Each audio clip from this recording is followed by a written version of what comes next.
ඔව් ආවා. පුතේ ඔයාට කියන්න අද පුදුම වැඩක් සිද්ධ වුණා. මම භාවනා කරගෙන ඉන්නවා. ඇස් දෙක පියාගෙන භාවනා කරනවා. අනිත් කට්ටියත් භාවනා කරනවා. හිටියදී මම නිකම්ම මගේ ඇස් දෙක ඇරියා. ඇරලා බලනකොට පුතේ හැම තැනම රැස් වීදෙනවා. මෙහෙත් වීදෙනවා, එහෙත් වීදෙනවා. මම සාතුකාර දුන්නා. සාදු කියලා සාතුකාර දුන්නා. මම අනිත් කට්ටිය කිව්වා අන්න රැස් වීදෙනවා. සාතුකාර දෙන්න කියලා. කොයිද කියලා. මම කිව්වා මේ පේන්නේ ඔය පේන්නේ. රැස් වීදෙනවා පේන්නේ නැද්ද? සාතුකාර දෙන්න කියලා.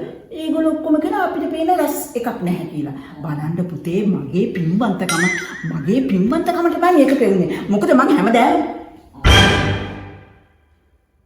පහන තියෙනවනේ. අයියෝ බලන්නකො ඉතින් මේ අදත් අර මීයා ඇවිල්ලා මේ පහන් පැලේ බලන්න මේ පහන පෙරලා තිරෙත් නෑ.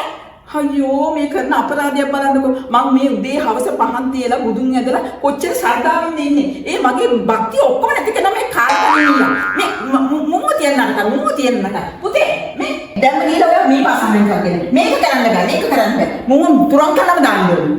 මම කොච්චර ශ්‍රද්ධාවෙන්ද මේ දේවල් කරන්නේ. උදේ නැගිටිලා අයියෝ මේ කාල කන්නේ නියෝ. මේ පාසන ගේන්න ඕනේ දනේ. මේ පාසන නැතුව කොහොමද අප මිනවරන්නේ. උඹට වෙන